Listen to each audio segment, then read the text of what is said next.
Hello friends, ಹೇಗಿದ್ದೀರಾ? ಎಲ್ಲರೂ ಚೆನ್ನಾಗಿದ್ದೀರಾ, ಸೂಪರ್ ಆಗಿದ್ದೀರಾ, ಫ್ಯಾಂಟಾಸ್ಟಿಕ್ ಆಗಿದ್ದೀರಾ ಅಂತ ಅಂದ್ಕೊಂಡಿದ್ದೀನಿ. ಇವತ್ತಿನ ಈ ಯೂಟ್ಯೂಬ್ ವಿಡಿಯೋ ಯಾವ ಕಂಟೆಂಟ್ ಮೇಲೂ ಇರೋದಿಲ್ಲ. ಇದು ಪ್ರಶ್ನೆಗೆ ಉತ್ತರ. ನೀವು ಕೇಳಿರುವಂತಹ ಪ್ರಶ್ನೆಗಳಿಗೆ ನಾನು ಆನ್ಸರ್ ಮಾಡ್ತೀನಿ. ಕೆಲವೊಂದು ಪ್ರಶ್ನೆಗಳು ನಿಮ್ಮ ಮುಂದೆನೇ ಹೇಳಬೇಕು ಅಂತ ಅನಿಸ್ತು, ಅದಕ್ಕೆ ನಾನು ಇದು ಫಸ್ಟ್ ಪ್ರಶ್ನೆಗೆ ಉತ್ತರ ಇದು ಸೆಷನ್ನು ನಂದು. ಈ 2 ವರ್ಷದಲ್ಲಿ ನಾನು ಏನು ಯೂಟ್ಯೂಬ್ ಮಾಡ್ತಾ ಇದ್ದೀನಿ ಅದರಲ್ಲಿ ನಿಮ್ಮ ಕ್ವಶನ್ಸ್ಗೆ ನಾನು ಇದು ಫಸ್ಟ್ ಟೈಮ್ ನಾನು ಆನ್ಸರ್ ಮಾಡ್ತಾ ಇರೋದು. ಸೊ ನೋಡೋಣ ಫಸ್ಟ್ ಕ್ವಶನ್ ಯಾವುದು ಅಂತ. ನೀವು ಯಾವ ಭಾಷೆ ಮಾತನಾಡುವುದು ನಿಮ್ಮ ಕನ್ನಡ ಡಿಫ್ರೆಂಟ್ ಆಗಿದೆ? ನನ್ನ ಮದರ್ ಟಂಗ್ ಬಂದು ತೆಲುಗುನೇ, ಆದರೆ ನಾನು ತೆಲುಗು ಮಾತಾಡಿದ್ದು ನನಗೆ ನೆನಪಿಲ್ಲ. ಮೋಸ್ಟ್ಲಿ ಚಿಕ್ಕ ವಯಸ್ಸಲ್ಲಿ ನಾನು ತೆಲುಗು ಮಾತಾಡಿರ್ಬೋದು. ಯಾಕಂದರೆ ಆವಾಗ ನಾವು ನಮ್ಮ ಅಜ್ಜಿ ಮನೇಲಿದ್ವಿ. ನಮ್ಮದು ಸ್ವಂತ ಬ್ಯಾಂಗ್ಳೂರು. ಸೊ ಏನು ಮಾಡ್ತೀವಿ ಅಂದರೆ ನಾವು ನಮ್ಮ ಮಮ್ಮಿ ಕನ್ನಡ ಮಾತಾಡ್ತಿದ್ರು, ಅವ್ರಿಗೂ ತೆಲುಗು ಕನ್ನಡ ಚೆನ್ನಾಗಿ ಬರ್ತಿತ್ತು. ಎಲ್ಲರೂ ಕನ್ನಡ ಮಾತಾಡೋದ್ರಿಂದ ಏನಾಯಿತು, ಜಾಯಿಂಟ್ ಫ್ಯಾಮ್ಲಿ, ನ್ಯೂಕ್ಲಿಯರ್ ಫ್ಯಾಮ್ಲಿ ಆದಾಗ ನಾವು ಪೂರ್ತಿ ಕನ್ನಡ ಮಾತಾಡಿದ್ವಿ. ಇವಾಗ ನಮ್ಮ ಇಡೀ ಒಂದು ಫ್ಯಾಮ್ಲಿನಲ್ಲಿ ಯಾರು ತೆಲುಗು ಮಾತಾಡ್ತಾರೋ ಅವ್ರನ್ನ ನಾವು ಹಾಗೆ ನೋಡ್ತೀವಿ. ಯಾಕಂದರೆ ಎಲ್ಲ ನ್ಯೂಕ್ಲಿಯರ್ ಫ್ಯಾಮ್ಲೀಸ್ ಅಂದರೆ ಎಲ್ಲ ಫ್ಯಾಮ್ಲಿಗಳು ಕನ್ನಡನೇ ಮಾತಾಡುತ್ತೆ. ನನಗೂ ನೆನಪಿಲ್ಲ ಯಾವಾಗ ನಾನು ತೆಲುಗು ಮಾತಾಡ್ತಿದ್ದೆ ಅಂತ. ಬಟ್ ಮದರ್ ಟಂಗ್ ತೆಲುಗು, ಮಾತಾಡೋದು ನಾವು ಕನ್ನಡ. ಚಿಕ್ಕ ವಯಸ್ಸಿಂದನೂ ನಾನು ಮನೆಯಲ್ಲಿ ಕನ್ನಡ ಮಾತಾಡ್ಕೊಂಬಂದಿರೋದ್ರಿಂದ ಈ ತೆಲುಗು ಮಿಕ್ಸ್ ಕನ್ನಡ ಡಿಫ್ರೆಂಟಾಗಿ ಕಾಣ್ಬೋದು ನಿಮಗೆ. ಅದು ಬ್ಯಾಂಗ್ಳೂರಲ್ಲಿ ಸಹಜವಾಗಿ ಕಾಣಿಸ್ಕೊಳ್ಳುತ್ತೆ, ಹಾಗೆ ನಾನು ಅದರಲ್ಲೊಬ್ಳು. ಸೊ ನೆಕ್ಸ್ಟ್ ಕ್ವೆಶನ್ಗೆ ಹೋಗೋಣ. ನಿಮಗೆ ಎಷ್ಟು ಮಕ್ಕಳು? ನಾನು ಹೆಸರು ಕರಿತಾ ಇಲ್ಲ, ಐ ಆಮ್ ವೆರಿ ಸಾರಿ. ನಿಮ್ಮ ಹೆಸರನ್ನ ನಾನು ಕೇಳಬೇಕು ಅಂದರೆ ಓಕೆ ಹೇಳ್ಬೋದು, ಬಟ್ ಕೆಲವೊಂದು ನೆಗೆಟಿವ್ ಕಮೆಂಟ್ಸ್ ಇದೆ. ಆ ನೆಗೆಟಿವ್ ಕಮೆಂಟ್ಸ್ ನಾನೇನಾದರೂ ಇಲ್ಲಿ ಯೂಟ್ಯೂಬಲ್ಲಿ ಹೇಳಿಬಿಟ್ರೆ ಅವ್ರ ಹೆಸರುಗಳಿಗೆ ಮತ್ತೆ ಏನಾದರೂ ಪ್ರಾಬ್ಲಮ್ ಆಗ್ಬೋದು ಅಂತ ಹೇಳಿಲ್ಲ. ಬಟ್ ಫಸ್ಟ್ ಕಮೆಂಟ್ ಬಂದು ಸುಜಾತ ಅಂತ ಕೇಳಿರೋದು.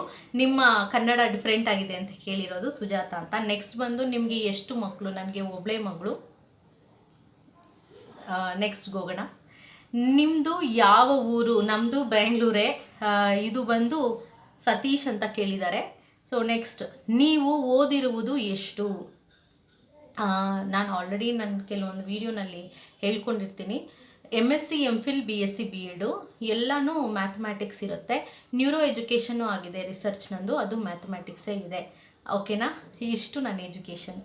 ನೆಕ್ಸ್ಟ್, ನೀವು ನೋಡೋಕ್ಕೆ ಚೆನ್ನಾಗಿದ್ದೀರಾ? Thank you. ಇದು ನಮ್ಮ ಡ್ಯಾಡಿ ಮಮ್ಮಿಗೆ ಕ್ರೆಡಿಟ್ಸ್ ಹೋಗಬೇಕು.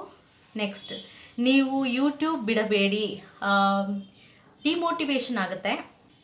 ಡಿಮೋಟಿವೇಶನ್ ಆದಾಗ ಏನಾಗುತ್ತೆ, ವಿಡಿಯೋ ಮಾಡೋದಕ್ಕೆ ಮನಸ್ಸು ಬರೋದಿಲ್ಲ. ಆವಾಗ 15 ದಿವ್ಸಕ್ಕೊಂದ್ಸಲ, 20 ದಿವ್ಸಕ್ಕೊಂದ್ಸಲ ವಿಡಿಯೋ ಮಾಡ್ತೀನಿ. ಯಾಕಂದರೆ ಮಾಡಿದ ತಕ್ಷಣ ನಾವು ಕಷ್ಟಪಟ್ಟು ಹಾಕಿರ್ತೀವಿ. ಎಡಿಟಿಂಗ್ ಮಾಡೋದಕ್ಕೆ 1 hour 2 hour ಆಗುತ್ತೆ. ಅವಾಗ ಮಾಡಿ ಹಾಕ್ತೀವಿ, ವ್ಯೂಸೇ ಬರೋದಿಲ್ಲ. ಆವಾಗ ಏನು ಅನಿಸುತ್ತೆ, ಅಯ್ಯೋ ಮಾಡಿ ವೇಸ್ಟ್ ಆಗುತ್ತಲ್ಲ, ಮತ್ತೆ ಯಾಕೆ ಮಾಡಬೇಕು ಅಂತ ಅನಿಸುತ್ತೆ. ಆವಾಗ ಡಿಮೋಟಿವೇಟ್ ಆದಾಗ ನಾನು ಯೂಟ್ಯೂಬ್ ಬಿಟ್ಬಿಡೋಣ ಅಂತ ಅಂದ್ಕೊಂಡು ಒಂದು ಹಾಕಿದ್ದೆ. ಬಟ್ ಅದರಲ್ಲಿ ಸಜೆಷನ್ನು ಕೇಳಿದ್ದೆ, ನೀವು ಯಾವುದಾದ್ರೂ ಹೇಳಿದ್ರೆ ನಾನು ಅದನ್ನು ಮಾಡ್ತೀನಿ, ನನಗೆ ಯಾವುದ್ಯಾವುದರಲ್ಲಿ ನನಗೆ ಇಂಟ್ರೆಸ್ಟ್ ಇದೆ ಅದನ್ನು ಮಾತ್ರ ಮಾಡ್ತೀನಿ ಅಂತ. ಸೊ ಯೂಟ್ಯೂಬ್ ಬಿಡೋದಿಲ್ಲ, ಟ್ರೈ ಮಾಡ್ಕೊಂಡು ಹೋಗ್ತೀನಿ. ಫೇಸ್ಲೆಸ್ ಆದರೂ ಮಾಡ್ತೀನಿ, ಬಟ್ ಮಾಡ್ತೀನಿ. ನೆಕ್ಸ್ಟ್, ನೀವು ಹೇಳಿದ ಹಾಗೆ ನಿಜವಾಗಿಯೂ 3 ರಿಂದ 4 ದಿನಗಳಲ್ಲಿ ಸ್ಟ್ರೋಕ್ ವಾಸಿ ಆಗುತ್ತಾ? ಪರಿಮಳ: ಹೌದು, ಸ್ಟ್ರೋಕ್ ವಾಸಿ ಆಗೇ ಆಗುತ್ತೆ. ನಾನು ಮತ್ತೆ ಹೇಳ್ತಾ ಇದ್ದೀನಿ, ಸ್ಟ್ರೋಕ್ ವಾಸಿ ಆಗೇ ಆಗುತ್ತೆ. ಸ್ಟ್ರೋಕ್ ಆದವ್ರಿಗೆ ಅವ್ರು ವಾಸಿ ಆಗಲೇಬೇಕು. ನೀವು ವಾಸಿ ಆಗೇ ಆಗುತ್ತೆ ಅಂತ ಅಂದ್ಕೊಂಡ್ರೆ ಅದು ವಾಸಿ ಆಗುತ್ತೆ. ನೀವು ವಾಸಿ ಆಗಲ್ಲ, ಡಾಕ್ಟ್ರುಗಳೇ ನನ್ನ ವಾಸಿ ಮಾಡಬೇಕು, ಅಕ್ಕಪಕ್ಕದವರೇ ನನ್ನನ್ನು ವಾಸಿ ಮಾಡಬೇಕು, ಪಕ್ಕದಲ್ಲಿರೋರೇ ನನ್ನ ಎಬ್ಬಿಸ್ಬೇಕು, ನಾನಾಗೆ ಎದ್ದೋಳಲ್ಲ, ಆ ಥರ ನೀವು ಅಂದ್ಕೊಂಡ್ರೆ ನೀವು ವಾಸಿ ಆಗಲ್ಲ. ನೆಗೆಟಿವ್ ಥಾಟ್ಸ್ ಒಂದೇ ಒಂದು ನಿಮ್ಮಲ್ಲಿ ಬಂದರೆ ನೀವು ವಾಸಿ ಆಗಲ್ಲ. ನಾನು ಹೇಳಿ ಬರ್ಬಿಟ್ಟು ಕೊಡ್ತೀನಿ. ಯಾಕೆ 12 ವರ್ಷದಿಂದ 20 ವರ್ಷದಿಂದ ಹಾಗೆ ಪ್ಯಾರಾಲಿಸಿಸ್, ಸ್ಟ್ರೋಕ್ ಅವ್ರ ಮನೆಯಲ್ಲಿ ಹಾಗೇ ಬಿದ್ದಿರ್ತಾರೆ? ಯಾಕಂದರೆ ಅವರಲ್ಲಿ ಒಂದು ನೆಗೆಟಿವ್ ಥಾಟ್ ಇರುತ್ತೆ, ನಾನು ವಾಸಿ ಆಗಲ್ಲ ಅಂತ. ಸೊ ವಾಸಿ ಆಗೇ ಆಗ್ತೀನಿ ಎಂದವರು ಎಲ್ಲರೂ ವಾಸಿಯಾಗಿದ್ದಾರೆ. ನೆಕ್ಸ್ಟ್, ನಿಮ್ಮ ವಾಯ್ಸ್ ಚೆನ್ನಾಗಿದೆ, ಒಮ್ಮೆ ಹಾಡಿ. ಯಾರಪ್ಪ ಇದು? ರಂಗನಾಥ ಸ್ವಾಮಿ. ನನ್ನ ವಾಯ್ಸ್ ಚೆನ್ನಾಗಿದೆ, ನೀವು ಸಿಂಗರ್ ಆಗಿರಬೇಕು. ಹೌದು, ನನ್ನ ವಾಯ್ಸ್ ಸ್ವಲ್ಪ ಡಿಫ್ರೆಂಟ್ ಆಗಿದೆ, ನನಗೂ ಇಷ್ಟ ಆಗುತ್ತೆ ನನ್ನ ವಾಯ್ಸು. ಒಂದು ದಿವಸ ನಾನು ಹಾಡ್ತೀನಿ. ಇವತ್ತು ನನಗೆ ಮೂಗು ಮತ್ತು ಗಂಟಲು ಎರಡೂ ಹಿಡಿದಿದೆ. ಸೊ ಹಾಡೋದಕ್ಕೆ ಸ್ವಲ್ಪ ಕಷ್ಟ ಆಗುತ್ತೆ. ಸಾರಿ ರಂಗನಾಥ್ ಅವರೇ, ಇನ್ನೊಂದು ದಿವಸ ಟ್ರೈ ಮಾಡ್ತೀನಿ. ನೆಕ್ಸ್ಟ್, ನೀವು ಕತೆ ಚೆನ್ನಾಗಿ ಹೇಳ್ತೀರಾ, ತುಂಬ ಥ್ಯಾಂಕ್ಸ್. ಕತೆ ಹೇಳೋ ಅಂಥ ಚಾನಲೇ ಮಾಡಿಬಿಡ್ತೀನಿ ನಿಮ್ಗಳಿಗೆಲ್ಲ. ಕತೆ ಇಷ್ಟ ಆದರೆ ನಿಮ್ಗೇನು ಇಷ್ಟನೋ ಅದೇ ಮಾಡಬೇಕು ಅಲ್ವಾ, ಯೂಟ್ಯೂಬು ಆವಾಗಲೇ ನೋಡೋದು, ವ್ಯೂಸ್ ಬರೋದು. ಸೊ ನನಗೇನು ಇಷ್ಟ ಅಂತ ನಾನು ಮಾಡ್ತಾಯಿದ್ರೆ ನೀವು ನೋಡೋದಿಲ್ಲ. ಹಾಗೆ ನಿಮ್ಗೇನು ಇಷ್ಟ ಅದನ್ನು ನಾನು ಮಾಡಬೇಕಂದ್ರೆ, ನೀವು ಕತೆ ಚೆನ್ನಾಗಿ ಹೇಳ್ತೀರಾ ಅಂತ ನೀವು ಸಜೆಷನ್ ಕೊಟ್ಟಿದ್ದೀರಾ, ಕತೆಗಳೇ ಹೇಳುವಂಥ ಒಂದು ಚಾನಲ್ ಓಪನ್ ಮಾಡ್ತೀನಿ. ಈ ಚಾನಲಲ್ಲಿ ನಾನು ಮಾಡೋದಿಲ್ಲ. ಈ ಚಾನಲ್ ನಾನು ಮಾನಿಟೈಸ್ ಆಗಿದೆ, ಇದನ್ನು ಹೆಂಗಾದರೂ ಮಾಡಿ ಗ್ರೋ ಮಾಡ್ಕೊಂಡು ಹೋಗೋಣ, ಸರ್ವಿಸ್ಗೆ ಅಂತ ಇಡೋಣ ಅಂತ ಹೇಳಿ ನಾನು ಈ ಚಾನಲ್ನ ಇಟ್ಟಿದ್ದೀನಿ. ನೆಕ್ಸ್ಟ್, ನೀವು ಹೆಲ್ತ್ ಟಿಪ್ಸ್ ಚೆನ್ನಾಗಿ ಕೊಡ್ತೀರಾ, ತುಂಬ ಥ್ಯಾಂಕ್ಸ್. ನಿಮಗೋಸ್ಕರನೇ ನಾನು ಇದನ್ನೆಲ್ಲ ತೊಗೊಂಬರೋದು. ನೆಕ್ಸ್ಟ್, ದೊಡ್ಡ ದೊಡ್ಡ ವ್ಯಕ್ತಿಗಳು ಪ್ಯಾರಾಲಿಸಿಸ್ ಸ್ಟ್ರೋಕಿಂದ ವಾಸಿಯಾಗಿಲ್ಲ, ಅವರು ಕೋಟಿ ಕೋಟಿ ಖರ್ಚು ಮಾಡಿದ್ದಾರೆ. ನಿಮ್ಮ ಹೆಸರು ಹೇಳಬೇಕೋ ಗೊತ್ತಿಲ್ಲ, ನೀವು ಒಂದು ನೆಗೆಟಿವ್ ಕಮೆಂಟ್ ಅಂತಲೇ ಹಾಕಿದ್ದೀರಾ ಇದು. ಯಾಕಂದರೆ ಕೋಟಿ ಕೋಟಿ ಖರ್ಚು ಮಾಡಿದ್ರು ಅವ್ರು ವಾಸಿ ಆಗಲ್ಲ. ನಾನು ಆಲ್ರೆಡಿ ನಾನು ಪ್ಯಾರಾಲಿಸಿಸ್ ಸ್ಟ್ರೋಕ್ ಎಲ್ಲ ವೀಡಿಯೋಸ್ಗಳಲ್ಲೂ ನಾನು ಹೇಳಿದ್ದೀನಿ, ಕೋಟಿ ಕೋಟಿ ಖರ್ಚು ಮಾಡೋದ್ರಿಂದ ನಿಮಗೆ ಪ್ಯಾರಾಲಿಸಿಸ್ ಸ್ಟ್ರೋಕ್ ಹೋಗಲ್ಲ. ನೀವು ಯಾವಾಗ ಮನಸ್ಸು ಮಾಡ್ತೀರೋ ನನ್ನಿಂದಾನೇ ನಾನು ಎದ್ದು ಓಡಾಡಬೇಕು, ನಾನು ಡಯಟ್ ಪಾಲಿಸ್ಬೇಕು, ನಾನು ಈ ಥರ ಮಸಾಜ್ಗಳು ಮಾಡಬೇಕು, ನಾನು ಯಾವಾಗಲೂ ಫಿಸಿಕಲ್ ಥೆರಪಿ ಅಂದರೆ ಎಕ್ಸಸೈಸ್ಗಳು ಮಾಡ್ತಾ ಇರಬೇಕು ಅಂತ ನೀವು ಅನ್ಕೋತಿರೋ, ಆವಾಗಲೇ ನೀವು ಎದ್ದು ಓಡಾಡೋಕ್ಕೆ ಸಾಧ್ಯ, ವಾಸಿ ಆಗೋಕ್ಕೆ ಸಾಧ್ಯ.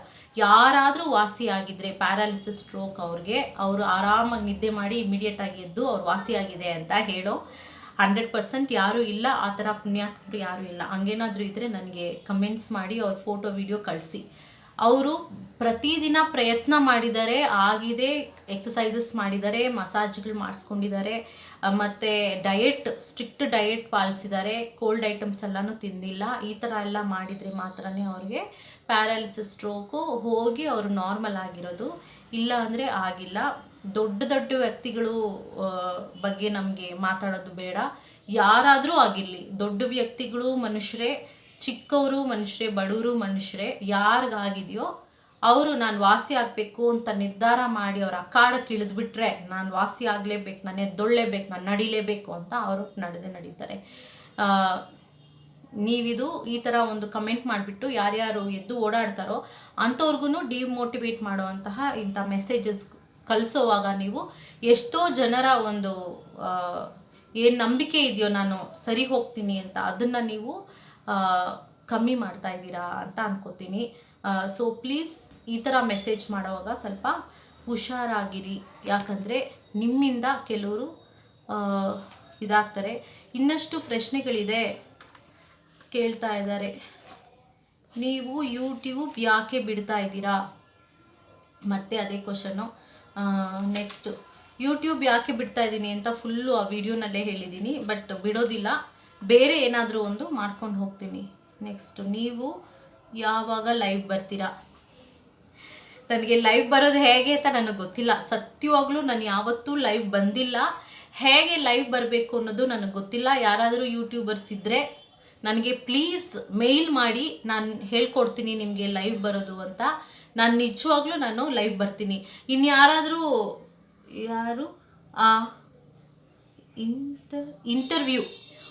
ಇಂಟರ್ವ್ಯೂ ಮಾಡಬೇಕು ಅಂದ್ಕೊಂಡಿರೋರು ಮೇಲ್ ಮಾಡಿ ಪ್ಲೀಸ್. ನಾನು ಪ್ರತಿಯೊಂದು ವಿಡಿಯೋಸಲ್ಲೂ ನಾನು ಮೇಲ್ ID ಕಳಿಸಿರ್ತೀನಿ. ನೀವು ಮೇಲ್ ಮಾಡಿ, ನಿಮ್ಮ ಹತ್ರ ನಾನು ಮಾತಾಡಿ ಆಮೇಲೆ ಒಂದು ಇಂಟರ್ವ್ಯೂ ಇಟ್ಕೊಳ್ಳೋಣ. ಯಾಕೆ ನೀವು ಆ ಥರ ಪಾಡ್ಕಾಸ್ಟ್ ಥರ ಒಂದು ವೀಡಿಯೋಸ್ ಮಾಡಬೇಕು ಅಂತ ಇದ್ದರೆ ನೋ ಪ್ರಾಬ್ಲಮ್. ಯೂಟ್ಯೂಬರ್ಸ್ ಹೆಲ್ಪ್ ಮಾಡಬೇಕು ಅಂತ ಅಂದ್ಕೊಂಡಿದ್ರೆ ನಾವು ಹೆಲ್ಪ್ ಮಾಡೋಕ್ಕೂ ರೆಡಿ.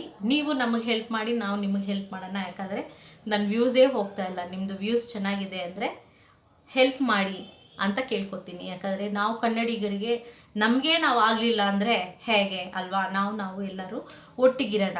ಮೋಸ್ಟ್ಲಿ ನಿಮ್ಮೆಲ್ಲ ಕ್ವೆಶನ್ಸ್ ಯಾವ್ದು ನಾನು ಆಯ್ಕೆ ಮಾಡಿದ್ದೀನಿ, ಆ ಕ್ವೆಶನ್ಸ್ ಮಾತ್ರ ನಾನು ಉತ್ತರ ಕೊಟ್ಟಿದ್ದೀನಿ. ತುಂಬ ದೊಡ್ಡ ಕ್ವೆಶನ್ಸ್ ಇದೆ. ಆ ಕ್ವೆಶನ್ಸು ಇದೇ ಮೊಬೈಲಲ್ಲಿದೆ, ನಾನು ಇವಾಗ ವಿಡಿಯೋ ಮಾಡ್ತಾ ಇದ್ದೀನಲ್ಲ ಆ ಮೊಬೈಲಲ್ಲೇ. ಯೂಟ್ಯೂಬಲ್ಲಿ ಕೆಳಗಡೆ ತುಂಬ ಕಮೆಂಟ್ಸ್ ಇದೆ.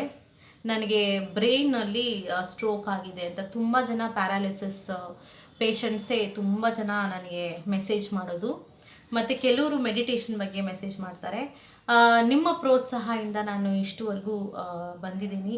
ನಿಮ್ಮ ಪ್ರೋತ್ಸಾಹದಿಂದ ನನಗೆ ಇಷ್ಟು ಸಬ್ಸ್ಕ್ರೈಬರ್ಸ್ ಆಗಿದ್ದಾರೆ. ಹಾಗೆ ಒಂದಷ್ಟು ಅಂದರೆ ಒಂದು 20 ವ್ಯೂಸ್ ಬರ್ತಾ ಇದೆ, ಒಂದು 50 ವ್ಯೂಸ್ ಬರ್ತಾ ಇದೆ ನನ್ನ ಚಾನಲಲ್ಲಿ ಅಂದರೆ ನೀವುಗಳು ನೋಡ್ತಾ ಇರೋದಕ್ಕೆ ಬರ್ತಾ ಇರೋದು. ನಾನಂತೂ ಶೇರ್ ಮಾಡ್ತಾ ಇಲ್ಲ. ಮುಂಚೆ ಫೇಸ್ಬುಕ್ಕಲ್ಲಿ ಶೇರ್ ಮಾಡ್ತಾ ಇದ್ದೆ ಲಿಂಕ್ನ. ಅದು ನಾನು ಮಾಡ್ತಾ ಇದ್ದಿದ್ದು ತಪ್ಪೋ ಏನೋ ನನಗೆ ಗೊತ್ತಿಲ್ಲ. ನೀವು ಯಾರಾದರೂ ಯೂಟ್ಯೂಬರ್ಸ್ ಆಗಿದ್ದರೆ ನನಗೆ ಹೇಳಿ.